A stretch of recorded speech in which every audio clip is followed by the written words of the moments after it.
sizalelwa phe kwenhlupheko thina sazalelwa phe kwayo sathi sifika nje sahlala ngezinga ngaphezulu komlilo oshisayo angeke bafothe erenkeni ngeke nofakazi ukusebenze kusuka ekseni kuze kuyoshona ilanga ukuthi ukhipha u10 rand uthi mawukhipha u10 rand ubone ngathi ukhipha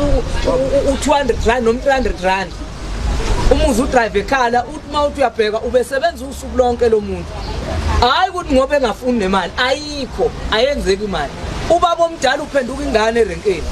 ephenduka ingane nomuzi ngoba uNkulunkulu wasipha izinto asangefani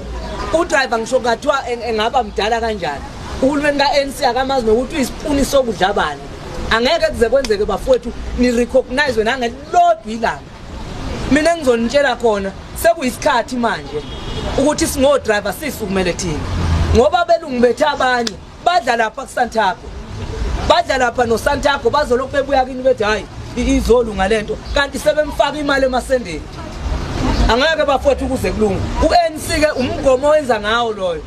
imgomo eyenza ngayo ukuthi uma uthi uyakhuluma bakufaka imali uyabona nje bengifonelwa abanye bethi kunamadoda ade kufuna khona indoda edume kakhulu ekuthiwa uRobert mhlambe niyayazi enemali kakhulu yangapha abelungu laba ko Cape Town lokhu babona oRamaphosa becontrolwa Stellenbosch bacontrolwa yiyo le ndoda leya imile